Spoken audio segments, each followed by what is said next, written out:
Alors une nouvelle saison culturelle qui s'ouvre effectivement pour la mode Servolex avec plusieurs centres d'intérêt qui s'inscrivent dans une continuité, mais où on va toujours à la recherche d'un public différent. C'est-à-dire que le spectacle vivant et l'art contemporain est en lien avec la vie des gens.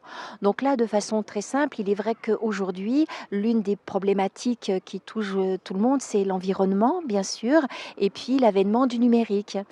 Donc du coup, nous, dans la saison culturelle, eh bien, on va aborder ces thèmes, à la fois le numérique et à la fois le spectacle vivant très populaire, le spectacle vivant au détour d'une rue, on est dehors et soudain, hop, il se passe quelque chose et on partage ça ensemble. Là, on a bien sûr tous les spectacles qui tournent autour du jeune public, où le souhait est d'ouvrir la culture aux plus jeunes, à l'intergénérationnel et aussi l'ouverture sur le monde avec l'Allemagne, avec le Sénégal, puisqu'on travaille du côté de l'art contemporain avec des artistes sénégalais dans le cadre du Off de Dakar.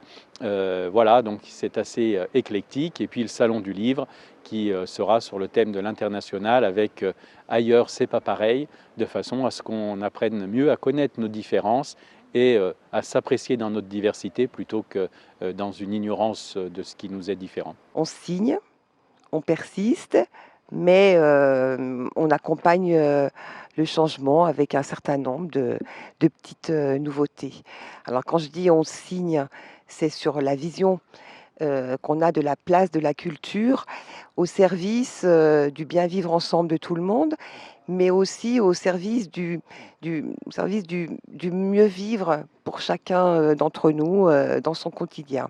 Musique, danse, histoire, je crois que ce sont des qualificatifs qui peuvent résumer cette saison. On ne peut pas s'empêcher à la Motte d'aller investir la ville, d'aller investir les lieux de vie, par exemple ici à la Pastorale, ou alors les écoles, mais aussi les 2 crèches qui sont à côté de chez nous. Bref, aller installer, aller proposer la culture, c'est-à-dire l'émotion, c'est-à-dire le rire, c'est-à-dire le spectacle, là où les gens vivent, là où ils passent, là où ils cheminent.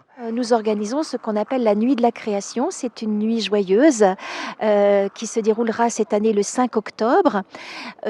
Toute la rue du centre-ville est rendue piéton et vous pouvez déambuler de 19h30 à minuit, picorer un petit peu de tout, des performances, des spectacles, des happenings. Donc c'est un moment où on se retrouve tous ensemble dehors et puis il y a des buvettes, des temps. Voilà, c'est rendre la ville autrement la nuit.